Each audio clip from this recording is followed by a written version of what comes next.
Bonjour, bienvenue à la foire du livre de Francfort, au No Talks édition 2022, série de débats co-organisée par le PNUD et la Fondation Cheikh Khaled Ben Zayed Al Nahyan. Il s'agit de la deuxième journée des No Talks, deuxième séance pour aujourd'hui. Cette série de débats s'étale du 19 au 23 octobre. Notre invitée est Stéphanie Barnes. Elle est canadienne, basée à Berlin. Bonjour Stéphanie, elle est comptable et spécialiste en gestion informatique, consultante KM par choix. Bienvenue, bonjour. Quelques petites annonces. L'interprétation est disponible en français et en arabe. Vous pouvez sélectionner la langue nécessaire en cliquant sur la balle en bas de votre écran. Pour les questions, s'il vous plaît, postez-les dans le chat box.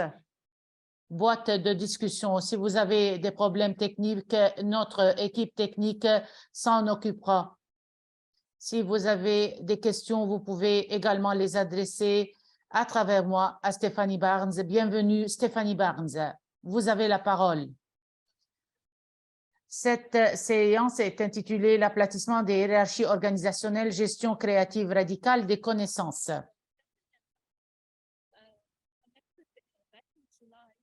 En juillet, je suis entrée en contact avec Stéphanie Barnes pour cette série de débats No Talks. Je lui ai envoyé un message et j'ai reçu un message de retour à travers LinkedIn.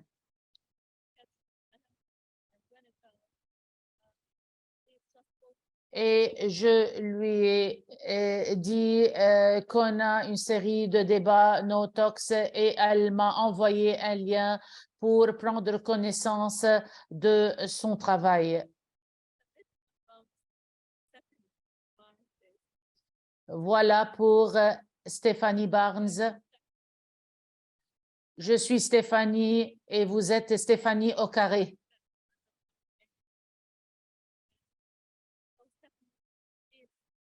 Stéphanie, je veux que vous vous introduisiez parce que vous le faites parfaitement bien.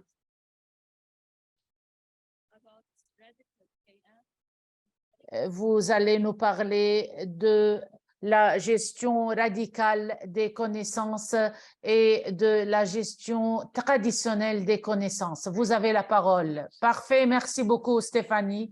J'aimerais partager mon écran avec vous.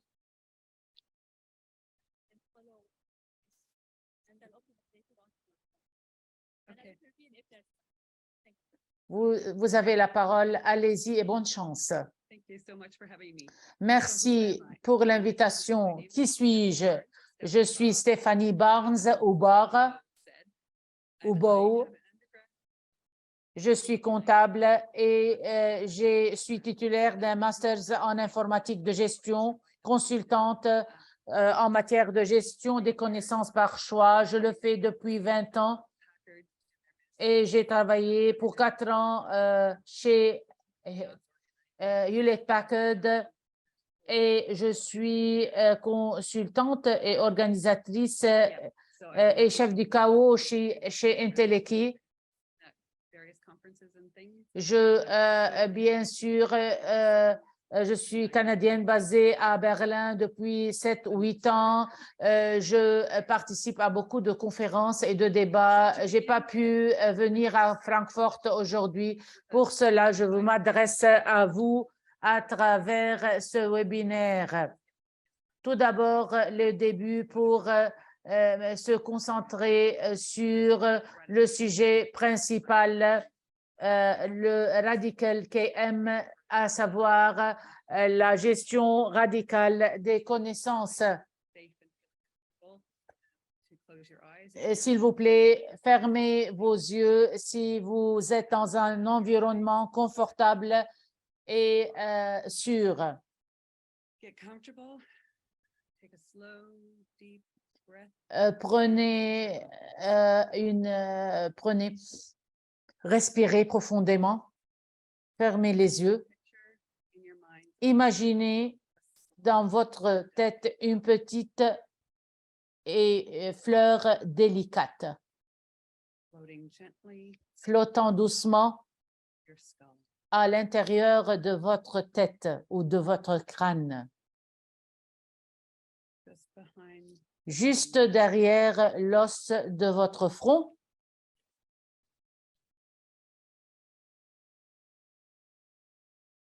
notice the flower's color,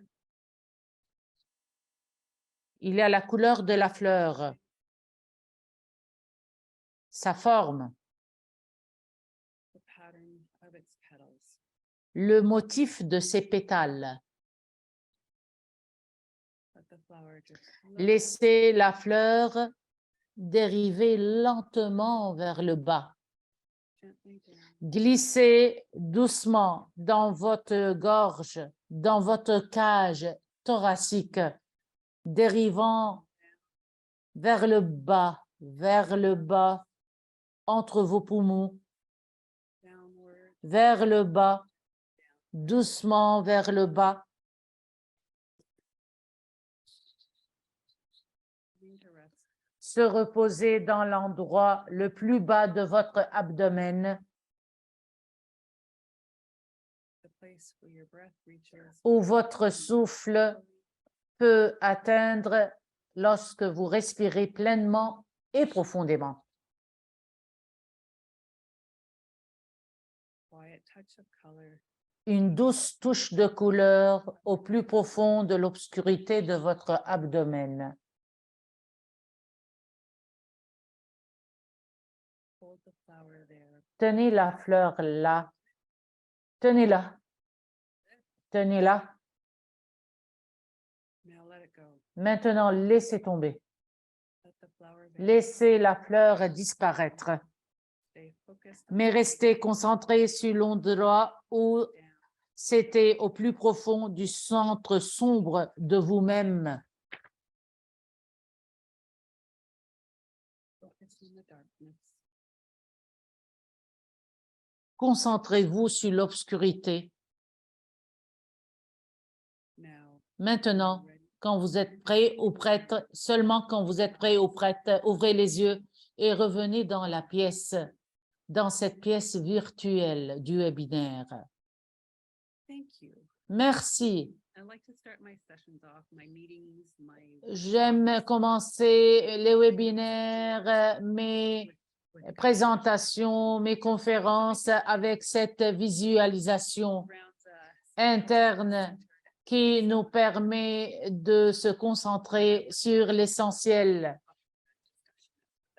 Dans mes formations, je permets aux personnes de partager leurs expériences personnelles. Vous pouvez le faire immédiatement dans la boîte de discussion Chatbox. The world has changed. Le monde a changé.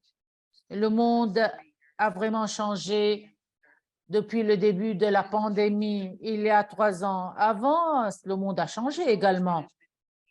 Changed. Donc, les moyens de gestion devraient changer. I started doing knowledge. Il y a 25 ans, quand j'ai commencé dans le domaine de la gestion des connaissances, So much more. j'ai remarqué que le monde a changé, est devenu plus volatile, plus incertain, plus complexe, plus ambigu. Et les besoins en matière de connaissances ont changé. Comment pourrions-nous devenir plus efficients This world. et traiter avec ce monde qui nous entoure? So the world around us has changed. Donc, le monde autour de nous a changé, les organisations ont changé, plus agile, une nouvelle pensée de conception, de nouveaux travail, durabilité, comment s'adapter à la pandémie COVID-19 à partir de notre lieu de travail ou à partir de notre maison en mode de travail à distance. Nous voudrions contribuer aux organisations et au monde qui nous entourent. Il faut ne pas oublier tout cela. Comment s'adapter?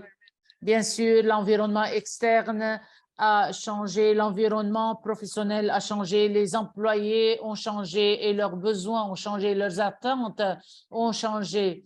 Ils veulent plus être gérés, mais coachés. Ils veulent prendre plus de risques, ils veulent prendre de l'autonomie. Ils ne veulent plus être gérés et recevoir des instructions qui leur sont dictées. Ils veulent avoir la flexibilité pour faire ce qu'ils veulent et pour atteindre les objectifs et et exécuter la liste de tâches qui leur paraissent nécessaires. Les employés ont changé. Regardez comment j'étais il y a 30 ans quand j'ai commencé mon travail et comment la main-d'œuvre aujourd'hui est façonnée. Donc, les employés ont changé. Tout ce changement a pris place. Et la question est la suivante. De qui pouvons-nous apprendre? Qui pourrait nous aider à s'adapter à tout ce changement? Qui pourrait nous aider? Quand j'ai commencé à réfléchir à tout cela, j'ai vu qu'il y a des pratiques artistiques, des approches artistiques qui nous permettent d'être flexibles et de s'adapter aux changements et d'être innovateurs. Voilà, on a besoin de s'adapter en matière d'attitude, en matière de comportement à tous ces changements. Nous avons besoin de réapprendre la créativité et de laisser libre cours aux artistes au fond de nous. La créativité et nos talents artistiques ont été négligés. L'accent a été mis sur la production dans les usines. À l'heure actuelle, le travail de connaissance requiert beaucoup de réflexion, beaucoup de conversation, beaucoup d'expérimentation, beaucoup d'expérimentation et d'erreurs pour pouvoir réapprendre notre créativité. Il s'agit de la gestion radicale des connaissances, mettre ces connaissances au cœur de notre espace professionnel et comme cela, nous devenons flexibles, efficaces. Nous avons un environnement d'expérimentation, de réflexion et de créativité. La créativité est ce qui nous différencie de l'intelligence artificielle. Mais elle n'est pas une gestion de connaissances. La gestion, c'est humain. Comment le faire en s'armant de la créativité? L'intelligence artificielle manque de créativité. Autre bénéfice de la créativité au fond de nous-mêmes et d'atteindre des comportements durables en ayant une orientation, en puisant dans notre créativité, en comprenant les liens entre toutes les choses et en reconnaissant que nous sommes tous semblables, que nous sommes tous unis.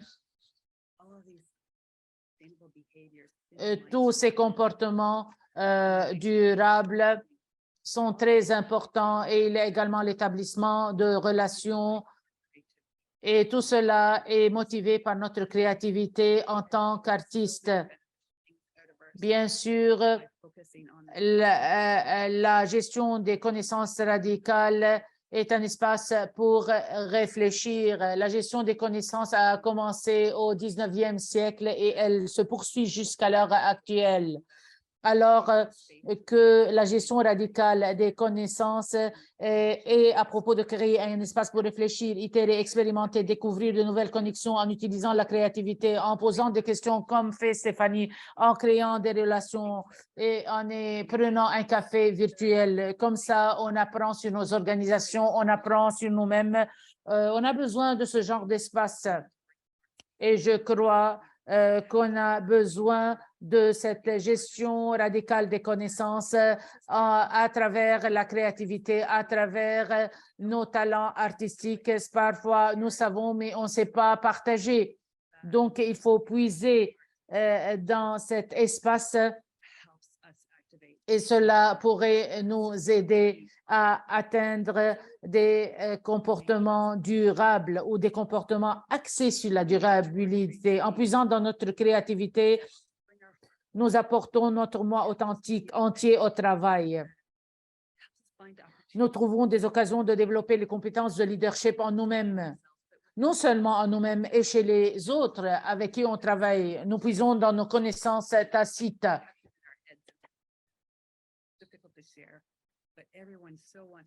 qui sont difficiles à partager. Mais il s'agit de connaissances de valeur. Pour cela, il faut puiser dans notre créativité et explorer notre pouvoir de créer. Et cela nous aidera à partager toutes ces connaissances de façon vraiment innovatrice. Beaucoup de personnes me posent la question suivante. La créativité, comment s'intègre-t-elle dans notre processus de gestion des connaissances? J'ai mis une carte ou un graphe devant vous pour démontrer cela. La mise en œuvre de la gestion des connaissances radicales est de remonter aux racines de la façon dont les humains apprennent ou avec qui on travaille. Et il faut également, bien sûr, assurer l'environnement nécessaire pour le faire, pour puiser dans la créativité.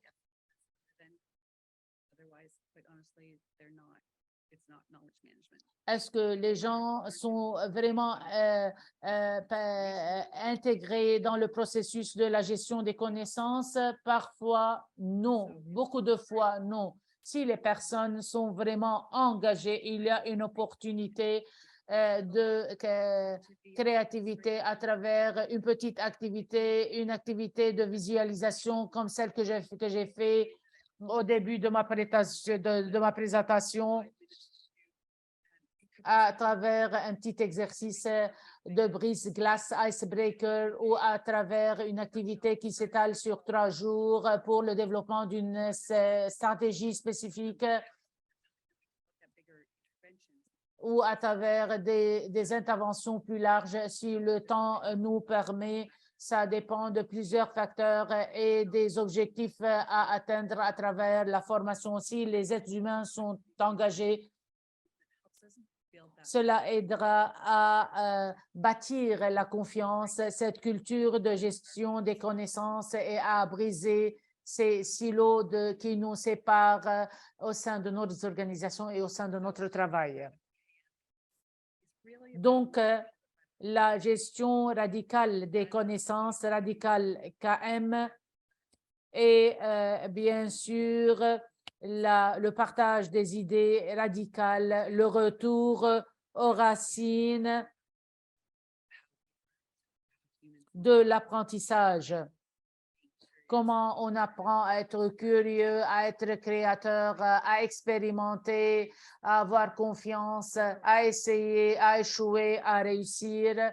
Regardez les enfants qui apprennent, ils sont curieux à l'âge de 4 ans, ils sont avides d'apprendre. Ils veulent échanger avec les autres enfants. Ils veulent peindre, faire des activités. Et ils continuent de le faire chaque jour. Je pense également aux bébés qui apprennent à marcher et ont l'âge de 12 mois. Ils tombent et retombent et après, ils réussissent à courir dans la chambre. So they keep going. Donc, ils poursuivent leur travail. Et il faut bien sûr ancrer cela dans la culture de notre organisation, la curiosité, la persistance, l'itération, la patience, la passion, afin de trouver les solutions aux problèmes que nous rencontrons. Tout cela est très important pour nos organisations, pour nos institutions. D'habitude, dans mes séances de formation, beaucoup de gens me disent qu'ils travaillent avec des ingénieurs, avec des formateurs, et ils disent que leur organisation sont réticentes au risque, comment s'adapter et qu'il y a beaucoup d'hésitation. Ils aiment les idées que je présente, ils sont vraiment curieux et ils reconnaissent qu'il faut faire les choses de façon différente et que les organisations ne devraient pas être réticentes au risque et trouver les meilleures solutions. Donc, mon conseil est de commencer petit, avoir un café en marge d'une conférence ou un café virtuel en marge d'un webinaire. Commencer petit avec une approche individuelle d'équipe par un icebreaker. Commencer un peu petit avec un exercice de visualisation. Les choses petites ont des risques très bas, l'investissement est minime et le temps nécessaire est simplement 5 minutes. Puis vous auriez le courage d'expérimenter. Je vous encourage à essayer cela. Je le fais depuis longtemps. Personne ne s'est moqué de moi. Les gens d'habitude réceptionnent et sont ouverts à mes exercices de visualisation. J'essaie beaucoup d'idées innovatrices dans mes cours de formation, dans mes conférences, dans mes ateliers. Commencez petit avec une approche individuelle, avec une approche d'équipe. Commencer petit et j'ai beaucoup de foi en cela. Il y a des organisations qui ont besoin de beaucoup de soutien. Commencer un peu plus grand avec une approche plus large et plus structurée. Il y a des gens qui travaillent à partir du lieu de travail ou à partir de la maison en mode de travail à distance. Quand les gens sont ensemble dans un bureau, ils le font différemment, ils établissent des relations, ils bâtissent des relations basées sur la confiance. Il serait difficile de le faire en mode de travail à distance. Comment le faire? À travers la caméra. Il y a bien sûr des étapes à suivre et j'ai beaucoup de vidéos et de conseils concernant la gestion radicale des connaissances. On fait de la peinture virtuelle, mais il serait bien d'être ensemble dans la même chambre ou dans le même bureau. Malheureusement, on ne peut pas le faire. À l'heure actuelle, pensez à un studio. Quel que soit ce que vous faites, ceci nécessite de la patience, de l'itération, de la communication, beaucoup de communication. Il faut expliquer aux gens pourquoi vous le faites, pourquoi vous expérimentez. Les gens veulent voir ce qui se passe. Et les gens d'habitude sont ouverts et réceptionnent les nouvelles idées quand ils comprennent que ces idées portent beaucoup de bénéfices. Les exercices icebreaker ou brise-glace peuvent commencer petit avec une approche individuelle ou d'équipe. Ça facilite la créativité dans le cadre organisationnel. Ça encourage les gens à être plus créatifs individuellement et en équipe. Le but est de sortir et de faire sortir les gens de leur zone de confort et de penser différemment. Je fais beaucoup d'exercices icebreaker, brise-glace. Et les gens me disent qu'ils sont confrontés à beaucoup de problèmes de branding, mais à travers l'activité de brise-glace, ils ont pu trouver des solutions à ces problèmes. Parfois, de petites activités trop simples aideraient à travers leur impact à trouver les solutions à beaucoup de problèmes. What if she had done the little scribble drawing at that point and Donc, had that break? les petites activités simples, les exercices de prise-glace aident beaucoup dans les problèmes de branding. Et ça a aidé beaucoup de participants qui étaient confrontés à ce genre de problème. Il faut puiser dans vous-même et chercher les solutions nécessaires. Pour le studio, It's a bigger thing. il s'agit d'interventions plus larges. Ça rassemble les gens dans un espace commun pour créer. Il y a de la facilitation, bien sûr. Et il y a ici les talents artistiques et aussi dans les exercices brise-glace. Dans le studio, on n'essaie pas de peindre la Mona Lisa, le tableau de la Mona Lisa. Il s'agit d'un processus. On essaie d'expérimenter. On essaie de peindre un tableau. Qu'est-ce qui se passe si le rouge se mélange au jaune et comment vous allez vous en tirer? Et en essayant, vous allez créer de nouvelles choses et ça va vous encourager à faire des choses de façon différente. Donc, le volet studio implique des interventions créatives plus importantes et plus longues et nécessite plus de planification et de soutien de la part de l'organisation.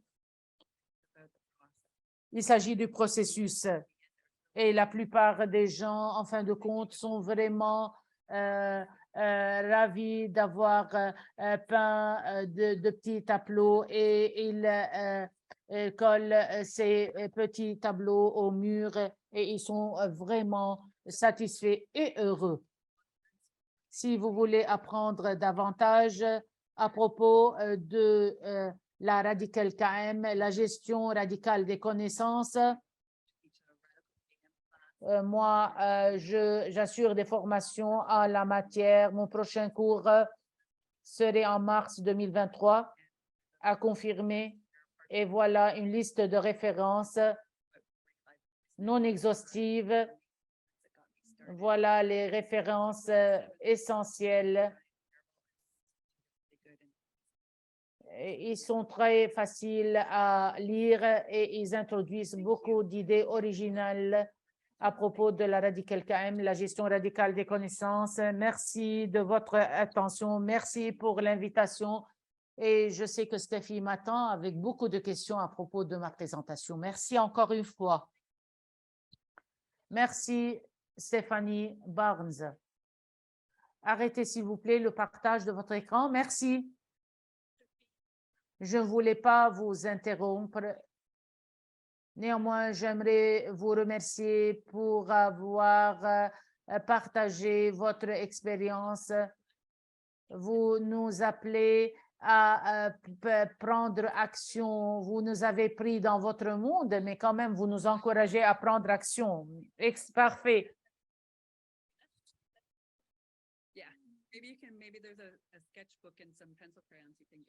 Peut-être qu'on peindra après ensemble. Oui, pourquoi pas, au salon, à la foire du livre. J'ai des questions à vous poser et il y a des questions de l'audience également. S'il vous plaît, postez-les dans la boîte de discussion. Selon vous, comment l'art peut-il booster ou démultiplier le partage des connaissances dans les organisations? Est-ce que vous pouvez répéter la première partie de la question? Selon vous, comment l'art peut-il booster ou démultiplier le partage des connaissances dans les organisations? L'art aide à partager la culture de la gestion des connaissances, ça aide à bâtir la confiance, à établir des relations, ça aide les gens à être plus curieux. Au lieu de recevoir, de réceptionner des instructions, l'art nous aide à puiser dans notre créativité, à aborder les choses de façon différente, à poser des questions et à trouver des solutions différentes aux différents problèmes. En un mot, que pensez-vous de l'art et du monde de l'entreprise? if I En can. un mot, je ne sais pas si c'est possible en un mot. Necessary, critical, Nécessaire, critique, en un mot. I think it's the missing piece.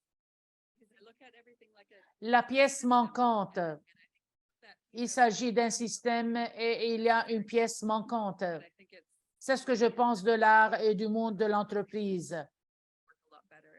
La gestion radicale des connaissances est la pièce manquante du système établi. Comment voyez-vous la transformation d'une culture axée sur les résultats, chiffres, produits, ventes vers un environnement qui valorise la création de valeur pour les parties prenantes? Can you say? Yeah. Est-ce que vous m'entendez bien? Il y a beaucoup d'interférences. Est-ce que vous m'entendez mieux maintenant? C'est la même chose, rien n'a changé. J'essaierai de parler plus haut. Comment voyez-vous la transformation d'une culture axée sur les résultats, chiffres, produits, ventes vers un environnement qui valorise la création de valeur pour les parties prenantes? I think it still is all of those things. I think it's moving and seeing a bigger picture and understanding that it's not just one organization or one. Il ne s'agit pas d'une seule composante ou d'une seule organisation. Yes, that's important, but it's not the only thing. And so La transformation est très importante, la transition est très importante, mais il faut penser plus large à l'impact au sein de nos organisations.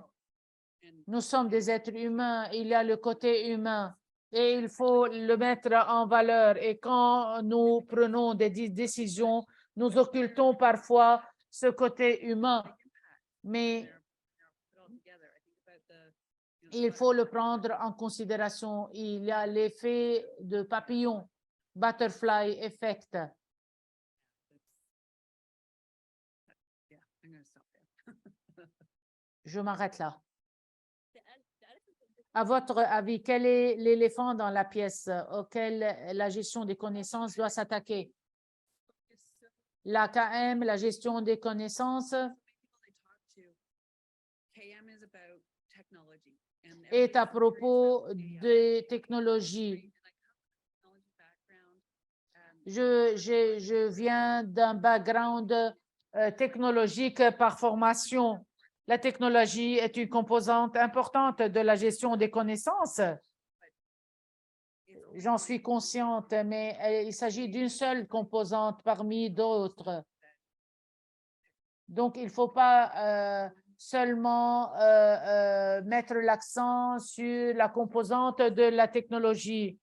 Il y a également les personnes, les êtres humains, il y a également la créativité qu'il faut puiser dans chacun de nous en tant qu'être humain. Il faut reconnaître que les personnes sont les éléphants dans la pièce et personne ne veut en parler. Les êtres humains, ils sont hard, parfois ils sont de mauvaise humeur, ils sont stressés, ils sont fatigués, parfois ils sont calmes, tranquilles, heureux. C'est très important de mettre l'accent sur l'éléphant dans la pièce qui sont les êtres humains. Il y a beaucoup de questions qu'on réceptionne. Qu'est-ce que vous avez lu récemment? Un livre intitulé Nexus qui parle de l'intersection entre l'art, les sciences et la technologie, écrit par un groupe de spécialistes en matière de design. Et il parle des sujets qui me tiennent à cœur.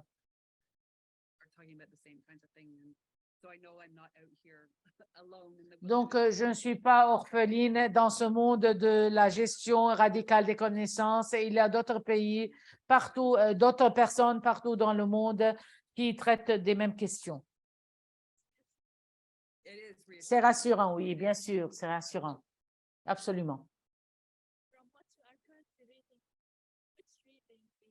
Quel livre ou article souhaiteriez-vous recommander aux participants à cet événement?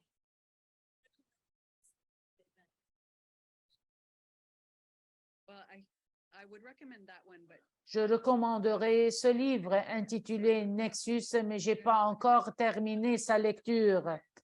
Je vais recommander également le livre que je viens de finir de lire, Domination versus Partnership au sein des sociétés, domination contre but it has to do with partenariat. Il s'agit du partage des connaissances culturelles. Et quand on est dans un état de domination, il y a des hiérarchies utilisées par les sociétés et les organisations pour dominer. Et ça va à l'encontre de ce qu'on préconise, à savoir le partage des connaissances, l'établissement de la confiance, partnership. le partenariat. Il faut adopter des approches basées sur le partenariat au lieu d'approches hiérarchiques. Il s'agit d'un livre très important écrit par Ryan Eisler et j'ai oublié le nom du second auteur de ce livre. Son autre ami est Fry, je pense. Oh, it's called Nurturing Our Humanity, but it's about, yeah, it's about that partnership.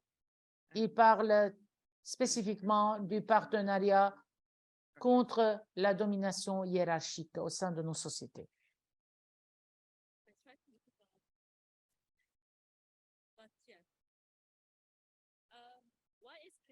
Pourquoi la créativité est-elle sous-évaluée, à votre avis? When I started writing about Quand j'ai commencé l'écriture sur la radicale KM, la gestion radicale des connaissances, 10 or 11 years, j'ai 11, abordé and beaucoup de questions à travers la peinture et j'ai essayé de rassembler toutes les pièces. Et comme mentionné précédemment dans ma présentation, ce genre de concept a foisonné au 19e siècle. Puis, je me suis mise à une réflexion approfondie à propos de cette gestion des connaissances radicales.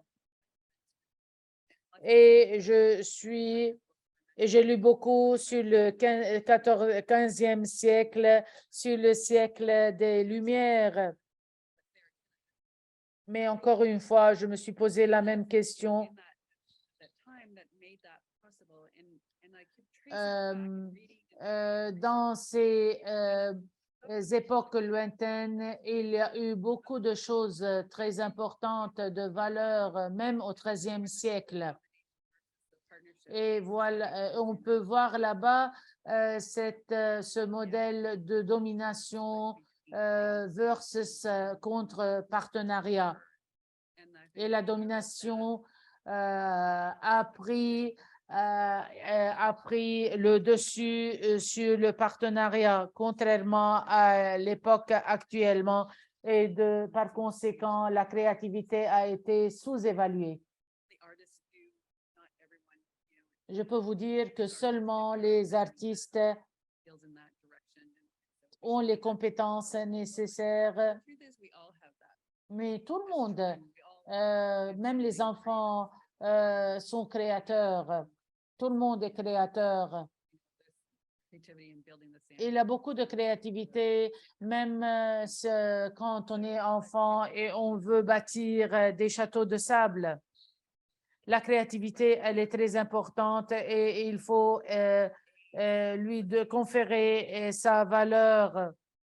Même si le passage de A à C n'est pas logique, notre cerveau a besoin d'un espace nécessaire pour apprendre, pour réfléchir, pour être créatif. Voilà, dozen years. And la domination a pris le dessus sur le partenariat il y a beaucoup de siècles auparavant. Pensez-vous que les gens ont peur d'être créatifs? Bien sûr. Si je retourne à mon expérience au sein des écoles publiques, il y a beaucoup de comparaisons. On a tendance à à juger nous-mêmes, à juger les autres. Les enfants, ils apprennent à peindre, à faire des fleurs, mais c'était pas mon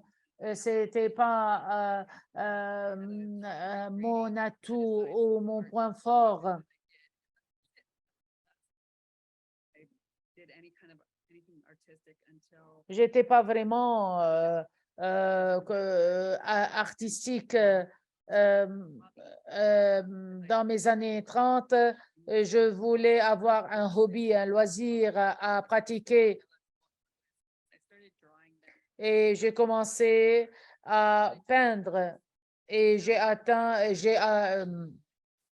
bien sûr assisté à des cours de peinture. Et la peinture peut-être a besoin de talent en matière de mathématiques. Et comme j'étais forte en mathématiques, je me suis mise à la peinture et c'est devenu mon loisir favori. La peinture nous ouvre le monde, à réactiver cette partie de moi-même que j'ai occultée. Il y a beaucoup de mauvaises expériences qu'on passe en sourdine, qu'on fait passer en sourdine. You don't. You just have to do it for fun. On peut faire les choses pas pour réaliser des gains, mais pour s'amuser. Je peins, je ne montre pas mes tableaux aux gens. Je suis pas obligée de le faire. Si je suis heureuse, ça, c'est l'essentiel.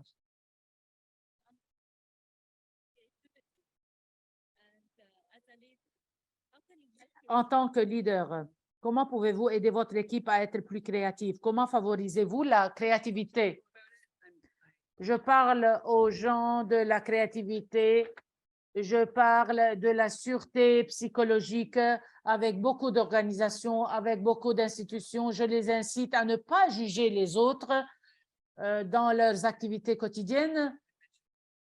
Et comme mentionné précédemment, He walked into the workshop and et il y a eu un participant qui a assisté à un cours de formation about this, this is in the description for the workshop.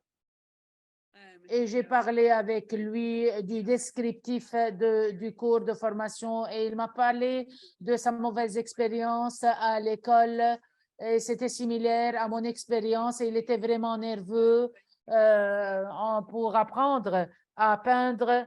Mais après la première séance de peinture, il a commencé à aimer la peinture et il m'a dit oh, c'est parfait, c'est intéressant, c'est amusant. Et je lui ai dit, vous êtes artiste, je vais vous aider. Je vais vous aider. Ne vous inquiétez pas d'avoir mélangé le marron au jaune, comme ce fut le cas à l'école. Il a beaucoup d'idées folles pour la créativité. The last thing I came up with was to cut the brown out of the yellow. Et j'ai essayé de travailler avec lui pour découper le marron et pour faire paraître le jaune. Je lui ai dit, laissez ce tableau devenir sec et après, vous allez voir le résultat parce que le marron est devenu dans le jaune. Il n'y a pas de choses analogues qu'il faut suivre. Je lui ai mis, mets le tableau de côté et pense qu'est-ce que vous allez faire avec le marron dans le jaune. Je ne l'ai pas grondé.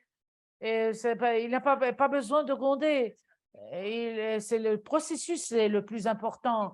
Comment avancer? On a fait 3 autres séances de peinture et en fin de compte, cette personne a pris son tableau avec lui et l'a attaché au mur. Il a accroché au mur et il s'est adapté à cette idée de marron dans le jaune et il m'a dit ça ultérieurement, c'est de la magie. Contrairement à son institutrice à l'âge de 13 ans ou de 14 ans qui l'a traité en tant qu'enfant alors que j'ai traité avec lui en tant qu'adulte. Voilà l'objectif de mes cours de formation. Pas besoin de s'inquiéter de ce que vous faites. L'important, c'est ce que vous apprenez. Le produit fini, c'est secondaire. Je pense que les gens ont besoin de temps pour comprendre cette approche, que moi, je ne vais pas être fâchée, je ne vais pas les gronder, je ne vais pas leur crier dessus, que voilà, ils doivent vraiment suivre leur sixième sens et que voilà, ils doivent vraiment s'amuser, s'éclater. Et voilà, je pense que pour les gens, c'est assez calmant que de savoir qu'on va jamais les gronder et que voilà, il s'agit vraiment d'apprendre de cette expérience. Très intéressant. J'ai tellement envie maintenant de voir ce tableau. Ce tableau avec du marron, du jaune, ça donne vraiment envie. Je pense que voilà, le monsieur l'a accroché chez lui. Il est bien accroché au mur. J'espère que le tableau, il n'est pas aussi mauvais que ça, en fait. Non, non, je ne sais pas si j'ai une photo de ce tableau. Parce qu'en général, je prends des photos de mes séances de formation. Je pense que je l'ai quelque part, mais voilà. Si vous l'avez, s'il vous plaît, partagez cette photo avec nous parce qu'on est vraiment curieux de savoir à quoi ressemble ce tableau. Je sais qu'on est en train de parler d'aplanir les hiérarchies. Qu'en est-il de l'approche du haut vers le bas? Pour rendre une organisation plus créative, est-ce que l'organisation doit être dirigée par la direction du haut vers le bas ou commencer par le bas? Je pense qu'il vaut mieux vraiment avoir bien sûr le soutien du public. Il faut vraiment galvaniser, si je veux dire, le public. Il faut partager des idées de réussite, success story.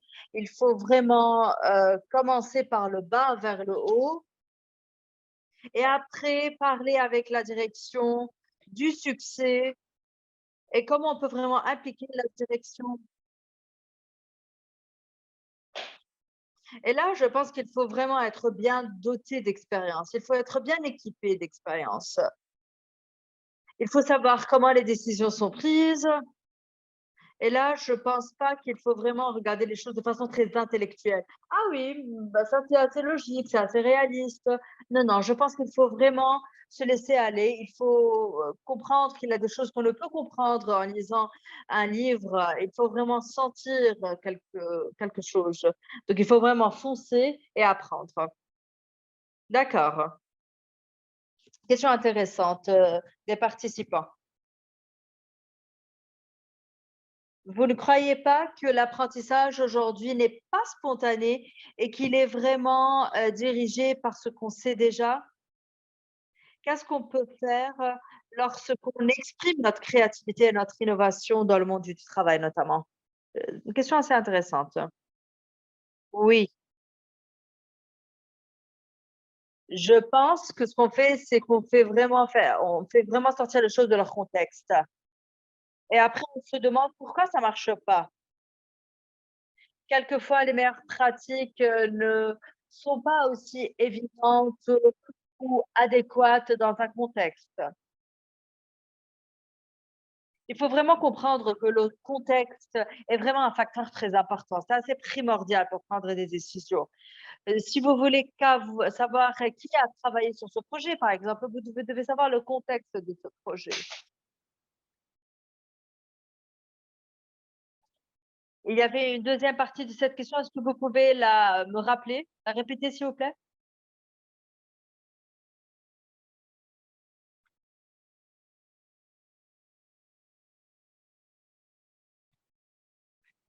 Qu'est-ce qu'on peut faire lorsqu'on met fin à notre créativité. Dans une large mesure, on comprend que la connaissance a perdu vraiment de son esprit véritable et original. Qu'est-ce qu'on peut faire pour euh, vraiment donner libre cours à notre créativité face aux exigences du travail et des affaires? Je pense que ce qu'on doit faire, c'est vraiment changer notre mentalité pour que le travail qu'on fait soit beaucoup plus créatif, pour que le temps qu'on consacre à travailler soit utilisé à bon escient. Donc, si on peut peindre de temps en temps, si on peut vraiment être là, présent dans le moment, on peut être créatif de la sorte. Et comment on peut vraiment être plus créatif lorsqu'on nous éloigne un peu de ce document qu'on est en train d'élaborer, de ce document qu'on est en train d'écrire, de ce mail qu'on est en train de rédiger. Donc, je pense qu'en général, on se traite et donc on se traite personnellement, on traite les autres également comme des robots. C'est pour ça qu'on a vraiment besoin d'un certain break, on a besoin de prendre une pause, on a besoin de casser quelque chose.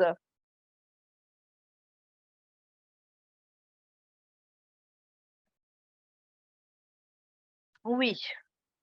Donc, je pense qu'il faut vraiment utiliser le temps et l'espace à bon escient. On ne peut pas travailler 24 heures sur 24. On ne peut même pas travailler 8 heures d'affilée.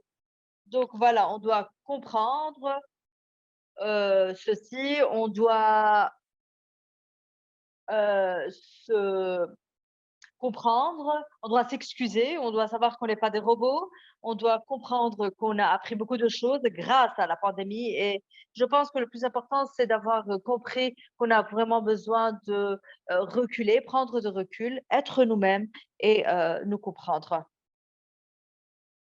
Une dernière question, les participants. Comment un peu euh, euh,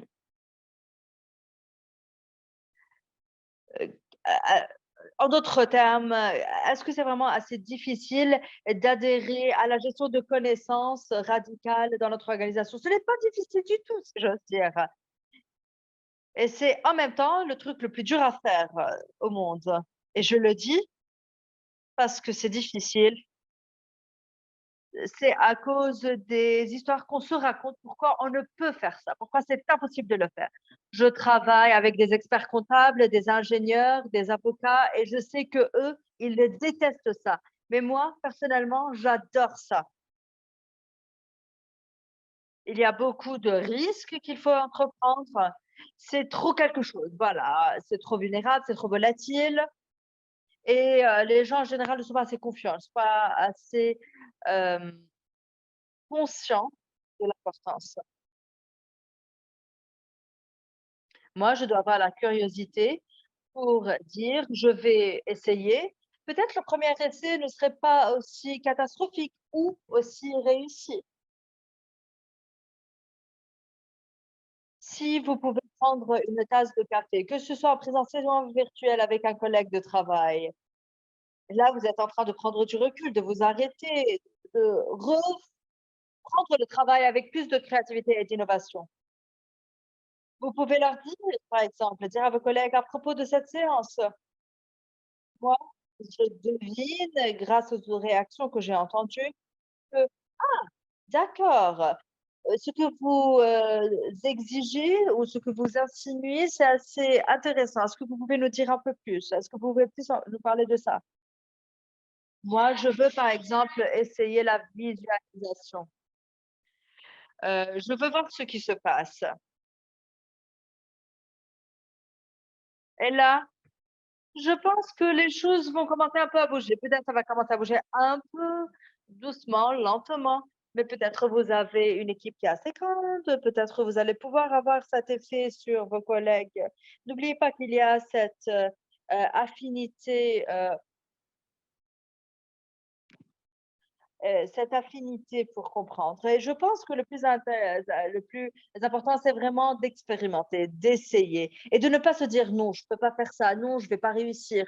Parce que vous pouvez le faire, vous pouvez réussir. Vous devez être brave, courageux et vous devez y croire et après vous allez voir ce qui va se passer. Merci beaucoup, Stéphanie, vraiment, pour ces mots d'encouragement. Il y a beaucoup de questions qu'on n'a pas pu, auxquelles on n'a pas pu répondre, pardon. Et donc là, j'encourage vraiment les participants à vous contacter. Peut-être ils peuvent vous envoyer un mail ou encore vous suivre sur LinkedIn. Et s'ils sont prêts à prendre un café virtuel, qu'ils le fassent. Oui. Moi, je suis très active sur LinkedIn ou km.org, mon organisation. D'accord. Merci beaucoup. Merci pour les participants. Et merci pour l'équipe de Notox, pour les interprètes. Et nous allons reprendre une autre séance demain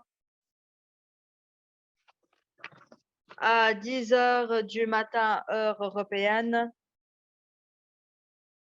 Donc, midi, heure des Émirats arabes unis. Et après, nous avons encore 5 séances jusqu'au 23 octobre.